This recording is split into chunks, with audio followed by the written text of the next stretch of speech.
നല്ല മഴ ചെയ്തു ഇതിൻ്റെ മുകളിൽ കയറിയപ്പോൾ ഇത് അത്യാവശ്യം ഏരിയ ഉണ്ട് കേട്ടോ. എൻ്റെ പുറകിലോട്ട് കാണുന്നുണ്ടല്ലോ. അപ്പോൾ ആ ഭാഗത്തേക്കൊക്കെ മരങ്ങൾ മൊത്തം ചുവപ്പ് കളറായിരിക്കും, അല്ല നീല കളറായിരിക്കാണ്. കഴിഞ്ഞ കുറച്ച് ദിവസമായിട്ട് നീലഗിരി ഗൂഡല്ലൂരിലേക്ക് ജനം ഒഴുകിക്കൊണ്ടിരിക്കുകയാണ്. നീലഗിരി മലനിരകളിലൊക്കെ ഒരുപാട് നീലക്കുറിഞ്ഞി പൂത്ത് കിടക്കുന്നത് കാണാനാണ് ആൾക്കാർ പോകേണ്ടി വരുന്നത്. നിയന്ത്രണങ്ങളൊക്കെ ഉണ്ടായിരുന്നു. ഇപ്പോൾ ഇതെല്ലാം എടുത്തു കളഞ്ഞതിന് ശേഷം ഒരുപാട് ആൾക്കാരാണ് ഇങ്ങോട്ട് വരുന്നത്. എവിടേക്കാണ് സ്വതന്ത്രമായിട്ട് നമുക്ക് കൂടുതൽ നീലക്കുറിഞ്ഞി ആസ്വദിച്ച് കാണാൻ പറ്റുക സ്ഥലങ്ങളും അതുപോലെ തന്നെ പ്രകൃതിയുടെ ഹരിതാപമായി മഴയൊക്കെ പെയ്ത് മഞ്ഞൊക്കെ മൂടി നിൽക്കുന്ന ഒരുപാട് കാഴ്ചകളൊക്കെ ഉൾപ്പെടുത്തിയിട്ടുള്ളൊരു വീഡിയോ ആണ് ഇന്നത്തെ വീഡിയോ.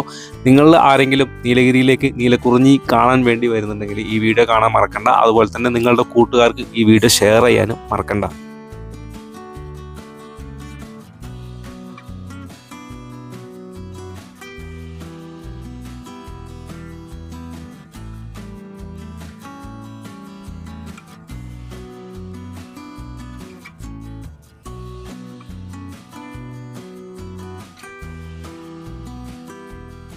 ഞാനിപ്പോൾ നീലഗിരിയിൽ നീലക്കുറിഞ്ഞി വസന്തം പൂത്തുകൊണ്ട് കുറേ ആൾക്കാർ നിങ്ങളുടെ നാട്ടിൽ നീലക്കുറിഞ്ഞി പൂത്തിട്ട് ഇതുവരെ എന്താ നിങ്ങൾ വീഡിയോ ഒന്നും എടുത്തില്ല എന്നൊക്കെ കുറേ ആൾക്കാർ എനിക്ക് വാട്സപ്പിലും മറ്റൊക്കെ മെസ്സേജ് അയച്ചിട്ടുണ്ടായിരുന്നു. ഇപ്പം ഞാൻ നിൽക്കുന്നത് നാടുകാണിയിലൊരു സ്പോട്ടുണ്ട്. നമുക്ക് എത്തിപ്പെടാൻ പറ്റാത്ത പല സ്ഥലങ്ങളിലും നീലക്കുറിഞ്ഞി പൂത്തിട്ടുണ്ട്, മലഞ്ചെരുവുകളിലും ഫോറസ്റ്റിൻ്റെ ഉള്ളിലൊക്കെ. പക്ഷേ ജനങ്ങൾ എത്തിപ്പെടുന്ന ജനങ്ങളെ കാഴ്ചയിൽ പെടുന്നതായിട്ടുള്ള കുറച്ച് സ്ഥലങ്ങളുണ്ട്. അവിടേക്ക് ഇന്ന് ഭയങ്കര തിരക്കാണ് ജനങ്ങൾ. ഇപ്പോൾ ഇവിടെ ഞാൻ വന്ന് നിൽക്കുന്നത് നാടുകാണി എന്ന് പറഞ്ഞ സ്ഥലത്താണ്. നമ്മൾ ചുരം കയറി കഴിഞ്ഞ് വന്നാലേ ഉള്ള ആദ്യത്തെ ഒരു സ്പോട്ടും. ഇവിടെ ഇത്രയും ദിവസം ഉള്ളിലേക്ക് ഫോറസ്റ്റുകാരെ അനുവദിച്ചിരുന്നില്ല. ഇപ്പം ഒരു ഉത്തരവ് വന്നിട്ടുണ്ട്. പൂക്കളൊന്നും നശിപ്പിക്കാൻ പാടില്ല, യാതൊരു വിധത്തിലുള്ള ബുദ്ധിമുട്ടിലും ഇല്ലാത്ത രീതിയിൽ ജനങ്ങൾക്ക് അവരെ സന്ദർശിക്കാനുള്ള അനുവാദം കൊടുക്കണം എന്നുള്ള പറഞ്ഞതിൻ്റെ പേരിൽ ഇപ്പോൾ കുറേ ആൾക്കാർക്ക് അനുവാദം കൊടുത്തിട്ടുണ്ട് ഉള്ളിലേക്ക് പോകാൻ. പക്ഷേ കുറച്ച് സമയം മാത്രമേ ഉള്ളൂ. വൈകുന്നേരം കഴിഞ്ഞാൽ ഇവിടെ ക്ലോസ് ചെയ്യും. കാരണം ആന ഇറങ്ങുന്ന സ്ഥലമായതുകൊണ്ട്.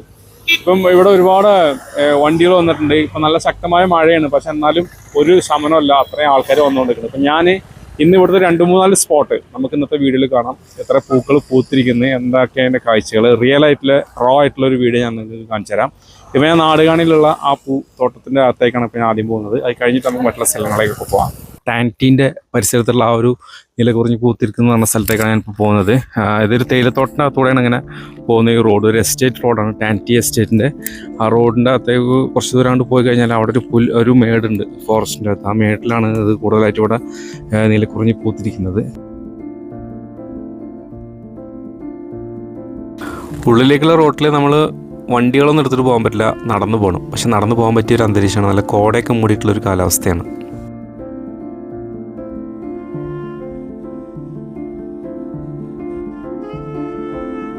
ആ റോഡിലൂടെ കുറച്ച് ഇങ്ങോട്ട് മുമ്പോട്ട് വന്നിട്ട് അതിനുശേഷം ചെറിയൊരു സിമെൻറ്റ് റോഡുണ്ട്, അതിൽ കൂടെ പോകണം. ഇവിടെ കുറച്ച് വീടുകളൊക്കെ ഉണ്ട് അല്ലേ. ഈ എസ്റ്റേറ്റ് തൊഴിലാളികൾ താമസിക്കുന്ന വീടുകളാണ്. ഈ ഭാഗത്ത് മാത്രമല്ല, അതിൻ്റെ അപ്പുറത്തേക്കൊക്കെ കുറേ വീടുകളൊക്കെ ഉണ്ട്. രൂക്ഷമായിട്ടുള്ള ആനശല്യമുള്ള ഒരു സ്ഥലമാണ് ഇവിടെ. ആന വൈകുന്നേര സമയത്തൊക്കെ വരും. ഈ മഞ്ഞ് കോടയൊക്കെ മൂടിയിരിക്കുന്നതിന് ഇടയിൽ വന്ന് നിന്നാൽ പോലും അതറിയില്ല. ഗൂഡല്ലൂർ സ്വദേശികളായിട്ടുള്ള ആൾക്കാർക്ക് പോലും ഈ സ്ഥലം വലിയ പരിചയം ഉണ്ടാവില്ല. ഈ പൈമരക്കാടൊന്നും ഇവിടെ ഉള്ളവർ പോലും കണ്ടിട്ടുണ്ടാവില്ല. കാരണം ഇതൊരു ഫോറസ്റ്റ് ഏരിയ ആയതുകൊണ്ട് റെസ്ട്രിക്ഷൻസ് ഉള്ളതുകൊണ്ട് തന്നെ ഇതിൻ്റെ അകത്തേക്കൊന്നും ആരും ഇതുവരെ വന്നിട്ടില്ല. ഇപ്പം നീലക്കുറിഞ്ഞി പൂത്തോണ്ട് ഇവിടെ അനുവാദം കൊടുത്തുകൊണ്ട് ഇങ്ങനെ ആൾക്കാർ വരുന്നു. ഇവിടെ ബോർഡ് വെച്ചിട്ടുണ്ട്, നോ എൻട്രി, പൊതുജനങ്ങൾക്ക് ഇതിൻ്റെ അകത്തേക്ക് നോ എൻട്രി ആണെന്നുള്ള ബോർഡ് വെച്ചിട്ടുണ്ട്. ഏതായാലും നീലക്കുറിഞ്ഞി പൂത്തതിൻ്റെ കാരണം കൊണ്ട് ഇവിടെയുള്ള പൈൻമരക്കാടുകളിലൊക്കെ കയറി ഫോട്ടോ എടുക്കാനൊക്കെ ഒരു അവസരമായി.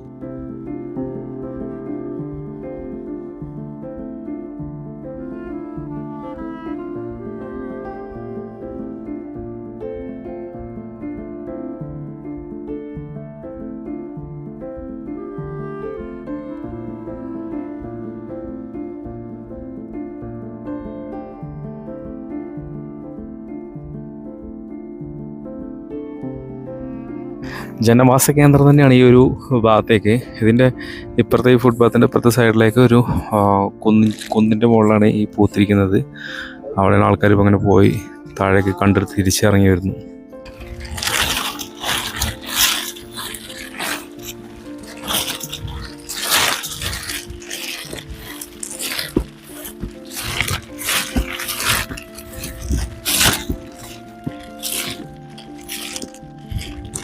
അപ്പോൾ ഇവിടുന്ന് നമുക്ക് കാണാം ഈ ഒരു കുന്നിൻ ചെരുവിൻ്റെ മുകളിലേക്കാണ്ട് കയറി കഴിഞ്ഞാൽ അങ്ങോട്ട് താഴേക്ക് കിടക്കുന്ന ആ കുന്ന് ഇതിൻ്റെ കുറേ ഭാഗങ്ങളുണ്ട്. എല്ലാം ഈ കുറിഞ്ഞി പൂത്തിരിക്കുന്ന ഒരു ഏരിയയാണ്. പക്ഷെ നമുക്ക് ഇവിടെ ഒരു ഫോറസ്റ്റ് ഡിപ്പാർട്ട്മെൻറ്റ് ഒരു നിയന്ത്രണമുണ്ട്. ആ മരം കാണുന്നതിൻ്റെ തൊട്ടടുത്തൂടെ ഒരു കയറ് കെട്ടിയിട്ടുണ്ട് താഴേക്ക് നീളത്തിൽ.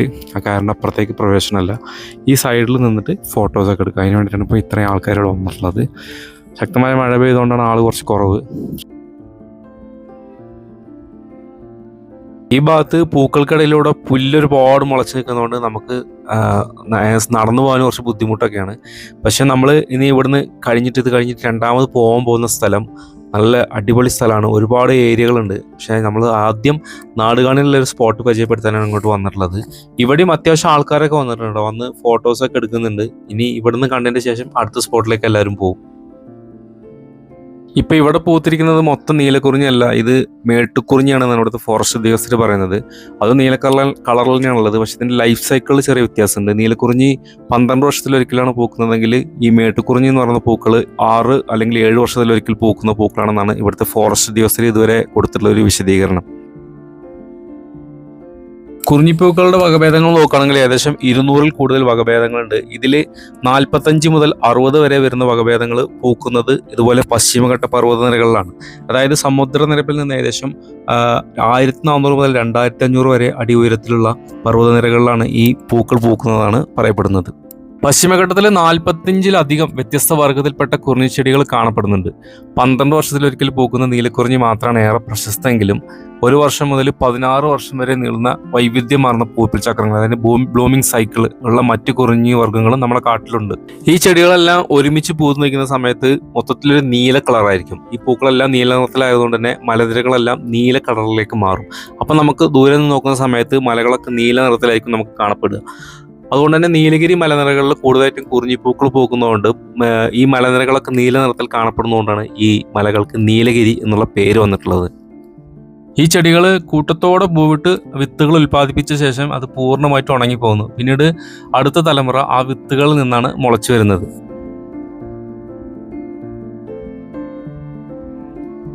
ഇത്രയും വർഷത്തെ ഇടവേളയ്ക്ക് ശേഷം പൂക്കുന്ന ഒരു പൂവായതുകൊണ്ട് തന്നെ ഇതിന് ഒരുപാട് ഔഷധ ഗുണങ്ങളും പ്രത്യേകതകളൊക്കെ ഉണ്ട്.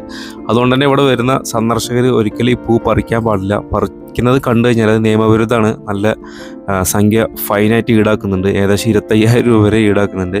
അതുകൊണ്ട് ഇത് പറിക്കാതിരിക്കാൻ ശ്രദ്ധിക്കുക.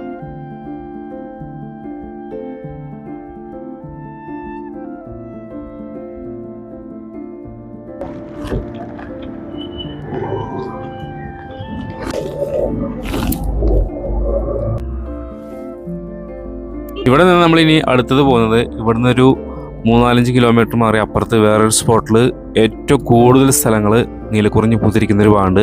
അങ്ങോട്ടേക്കാണ് പോകുന്നത്. ഒരുപാട് ഏരിയ നീലക്കുറിഞ്ഞി പൂത്തിരിക്കുന്നത് കാണാൻ പറ്റുന്നൊരു സ്ഥലം കൂടിയാണ്. ഈ പ്രദേശത്ത് ഇപ്പോൾ നമുക്ക് ആൾക്കാർക്ക് പോയിട്ട് സന്ദർശിക്കാൻ പറ്റിയ സ്ഥലങ്ങളിൽ ഏറ്റവും കൂടുതൽ അട്രാക്റ്റീവ് ആയിട്ടുള്ളതും അതുപോലെ തന്നെ ഒരുപാട് ഏരിയ ഉള്ള ഒരു സ്ഥലമാണ് ഇനി നമ്മൾ പോകാൻ പോകുന്ന സ്ഥലം.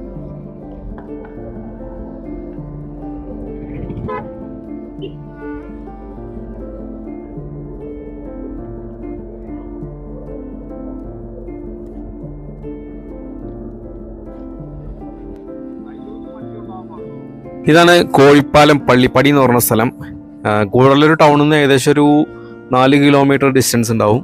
ഇവിടെ ഒരു പെട്രോൾ പമ്പും ഒക്കെ ഉള്ളൊരു സ്ഥലമാണ്. ഇവിടുന്ന് ഉള്ളിലേക്ക് റോഡ് പോകുന്നുണ്ട്. ആ റോഡിലൂടെ ജസ്റ്റ് ഒരു 1 കിലോമീറ്ററിൻ്റെ ചോടേ ഉള്ളൂ. അത്രയും ദൂരം പോയി കഴിഞ്ഞാൽ നമുക്ക് ആ നീലക്കുറിഞ്ഞി എന്നുള്ള സ്പോട്ടിലേക്ക് എത്താൻ പറ്റും. ഇത് വീതി കുറഞ്ഞൊരു റോഡാണ്. ഉടനെ ഇവിടെ വാഹനങ്ങൾ പോകുന്ന സമയത്ത് ഓപ്പോസിറ്റിൽ വാഹനങ്ങൾ വന്നു കഴിഞ്ഞാൽ ഇവിടെ സൈഡ് കൊടുക്കാൻ പോലും സ്ഥലമില്ലാത്തൊരവസ്ഥ ഉണ്ട്. അപ്പോൾ അതൊക്കെ ഒന്ന് ശ്രദ്ധിക്കുക. എന്നിട്ട് നേരെ കുറച്ച് ദൂരം കൊണ്ട് പോയി കഴിഞ്ഞാൽ ആ സ്പോട്ടെത്തും.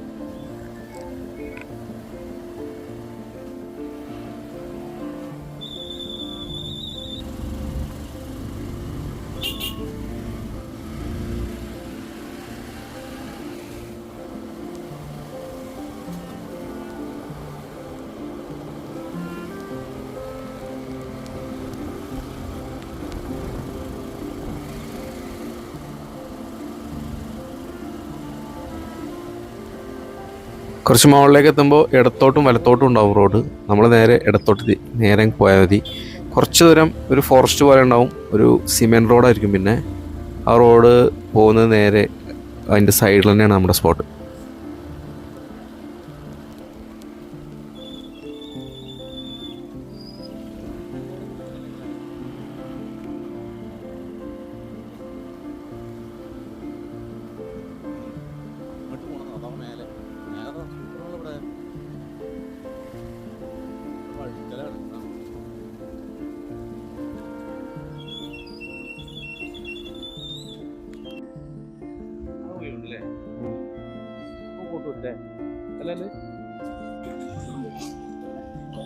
നാടുകാണിനേക്കാളും കൂടുതൽ സ്ഥലങ്ങൾ ഏരിയ ഉള്ളത് ഇവിടെയാണ്. പിന്നെ ഇവിടേക്കുള്ള വഴികൾ എന്നൊക്കെ പറഞ്ഞാൽ ദുർഘടമായിട്ടുള്ള വഴികളാണ്. ആന വരുന്ന സ്ഥലമാണ്. ആനക്കാൽപ്പാതം ഉണ്ട് എല്ലാ സ്ഥലത്തും. അതുപോലെ തന്നെ നല്ല വഴുക്കലാണ്. നാടുകാണിയാകുമ്പോൾ വഴുക്കൽ കുറവായിരുന്നു. ഈ ഭാഗത്തേക്ക് വഴുക്കലുള്ള ഒരു മണ്ണാണ്. അതുകൊണ്ട് നോക്കി കയറുന്നത് മാത്രമേ നല്ല ഉയരമുണ്ട് കേട്ടോ. ഇവിടെ കുറേ ആൾക്കാരൊക്കെ ഇവിടെ പിന്നെ നിയന്ത്രണങ്ങളൊന്നുമില്ല. ഏത് ഭാഗത്തേക്ക് വേണമെങ്കിലും പോകാൻ പറ്റും. പക്ഷെ വൈകുന്നേര സമയത്ത് ചിലപ്പോൾ നിയന്ത്രണം ഉണ്ടാവും. കാരണം ആന ഇറങ്ങുന്നുണ്ട്.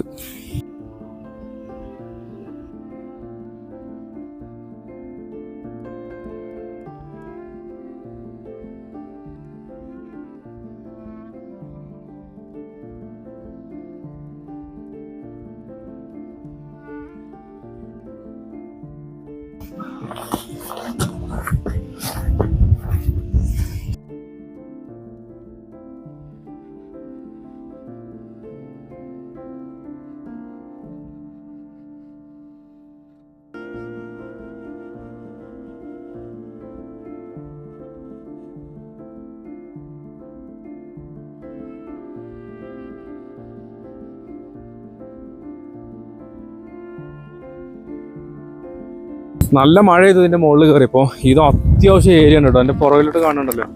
അപ്പോൾ ആ ഭാഗത്തേക്കൊക്കെ മലകൾ മൊത്തം ചുവപ്പ് കളറായിരിക്കും, അല്ല നീല കളറായിരിക്കാണ്. ഇവിടെ നിന്ന് അപ്പുറത്തേക്കുള്ള മലകൾ, അതിൻ്റെ അപ്പുറത്തേക്കുള്ള മലകൾ എല്ലാം ഇത്രയും ഏരിയ കവർ ചെയ്ത് നീല കുറഞ്ഞ് പൂത്തിട്ടുണ്ട്. ഏരിയയിൽ മൊത്തം നല്ല മഴയാണ്.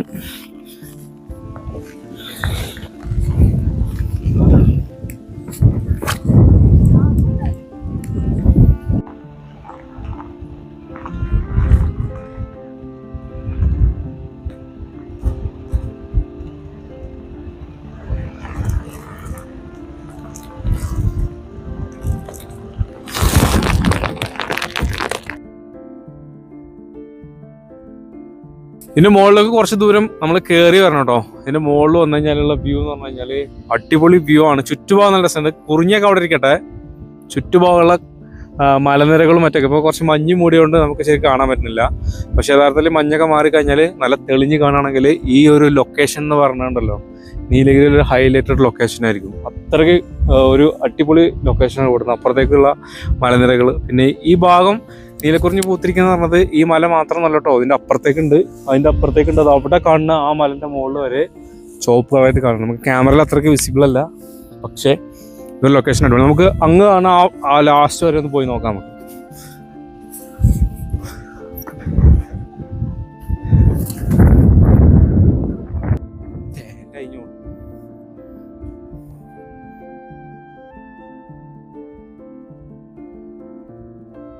നമുക്ക് ഇപ്പം നമ്മൾ നിൽക്കുന്ന മല അപ്പുറത്ത് പോയി കഴിഞ്ഞാൽ അവിടെ നിന്ന് നോക്കിയാലാണ് ഇത് ശരിക്കും മനസ്സിലാവുക. പോയി നോക്കാം.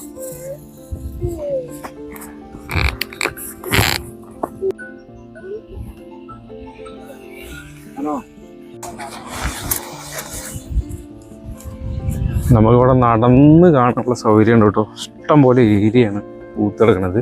മറ്റേ സ്ഥലത്ത് പോയി കഴിഞ്ഞാൽ ഫോറസ്റ്റുകാരുടെ നിയന്ത്രണം ഉണ്ട്. ഒരു ഭാഗം മാത്രം തുറന്നെടുത്തിട്ട് ചുറ്റുഭാഗം കയറ് കെട്ടി വെച്ചിരിക്കുകയാണ്. അതിൻ്റെ അപ്പുറത്തേക്ക് പോയാൽ അവരപ്പം വിസിലടിക്കും. പക്ഷേ ഇതിങ്ങനെ കട്ടക്കുക അടിപൊളി. ഇവിടെയും ചെറിയ രീതിയിൽ നിയന്ത്രണം ഉണ്ടോ. ഈ നിൽക്കുന്നത് ഫോറസ്റ്റ് വാച്ചറാണ്. അതിൻ്റെ അപ്പുറത്തേക്ക് നമുക്ക് പോകാൻ പറ്റില്ല. എന്നാലും മറ്റേ നാടുകളെ അപേക്ഷിച്ച് ഒരുപാട് ഏരിയ നമുക്ക് നടന്ന് കാണാൻ പറ്റും. ഓക്കെ, ഇതിൻ്റെ അപ്പുറത്തേക്കും അതിൻ്റെ അപ്പുറത്തേക്കും എല്ലാം പോവാം.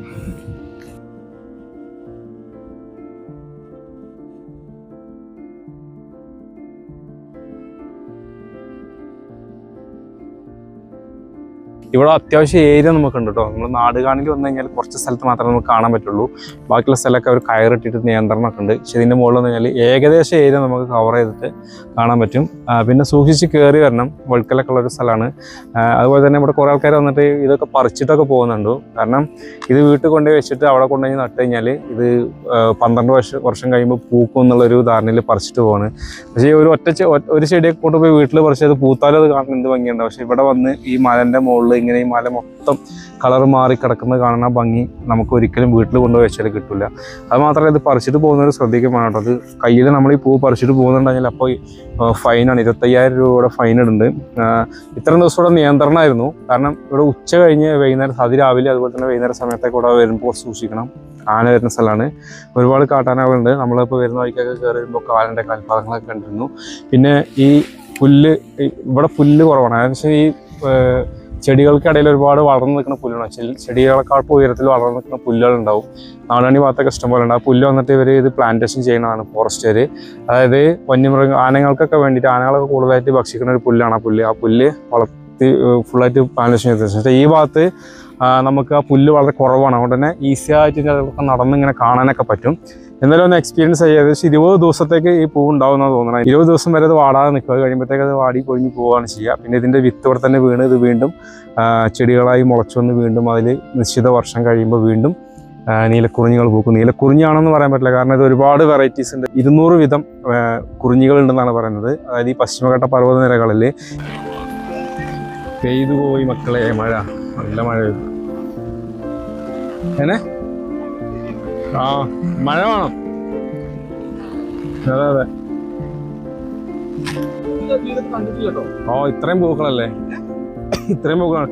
ഈ പൂവിടെ താഴെ വീണ് പോയിക്കുന്നത് വാടിയില്ലേ?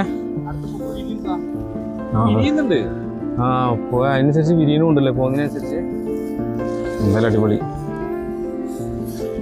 നമുക്ക് അവിടെ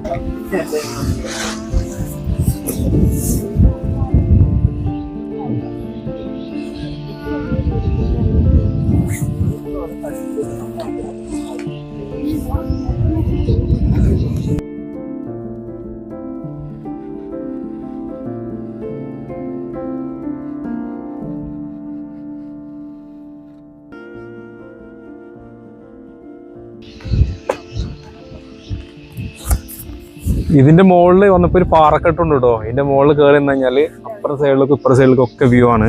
ഇവിടെ നീലക്കുറിഞ്ഞി ഇല്ലെങ്കിലും ഇതൊരു ബെസ്റ്റ് സ്പോട്ട് തന്നെയാണ്. കാരണം കുറിഞ്ഞി പൂത്തോണ്ടാണ് ഇപ്പോൾ ഇവിടെ അലോഡ് ചെയ്തത് ആൾക്കാരെ. കാരണം ഫോറസ്റ്റ് ഡിപ്പാർട്ട്മെന്റ് തടഞ്ഞെങ്കിലും ഒരു ഉത്തരവ് വന്നു, ഇങ്ങനെ ആൾക്കാരെ കാണാൻ വേണ്ടി അനുവദിക്കണം എന്ന് പറഞ്ഞാൽ അതിൻ്റെ പേരിൽ തുറന്നു കൊടുത്തതാണ്. ഈ കുറിഞ്ഞി കഴിഞ്ഞ് കഴിഞ്ഞാൽ ഇവിടെ ക്ലോസ് ചെയ്യും, പിന്നെ അത് കാണാൻ പറ്റില്ല. പക്ഷെ എന്തായാലും ഒരു അടിപൊളി ലൊക്കേഷൻ തന്നെയാണ് കേട്ടോ. ഇവിടുന്ന് ഒരുപാട് വ്യൂ ഉണ്ട്. ഞങ്ങൾ എന്നാലും ഇവിടുന്ന് വീഡിയോ ഒക്കെ അവസാനിപ്പിച്ചിട്ട് കുറച്ച് നേരം സമയം ചെലവഴിച്ചിട്ടേ പോകണുള്ളൂ.